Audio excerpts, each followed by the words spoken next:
Hi, welcome to Chitra Deepan சமையல்.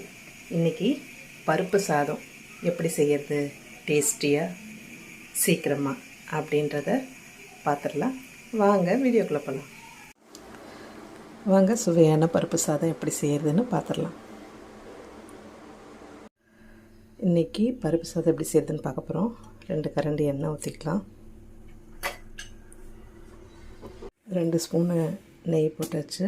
So இப்போ இதில் என்ன பண்ண போகிறோன்னா, சின்ன 2 வெந்தயம்,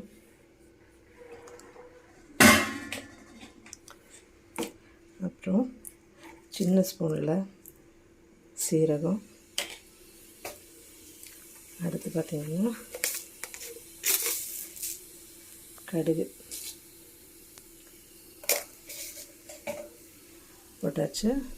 பெரிய வெங்காயம் 2, சின்ன வெங்காயம் ஒரு 10, தக்காளி ஒரு பெரிய தக்காளி, பச்சை மிளகாய் இதெல்லாம் அதில் போட்டு நல்லா வதங்கட்டும். அதிலே உப்பு நம்ம தேவைக்கிறத சேர்த்துக்கலாம். உப்பு சேர்த்து வதக்கும்போது நல்லா சீக்கிரம் வதங்கிடும்.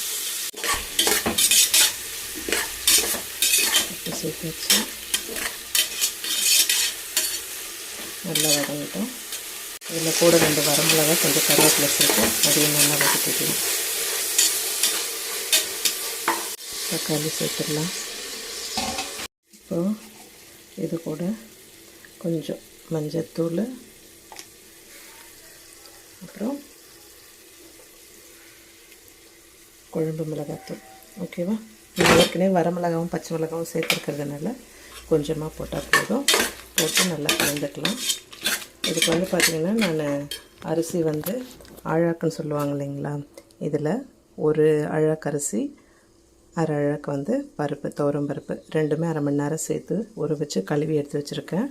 நான் 1.5 போட்டதுனால இதில் 3 ஊற்றிருக்கேன் தண்ணி. அரிசி பருப்பு ஏற்கனவே ஊற வச்சுருக்கோம். பாருங்கள், ஊற வச்சு கழுவி வச்சுருக்கேன். இப்போ இதில் போட்டு ஒரு 3 விசில் விட்டு எடுத்துடலாம்.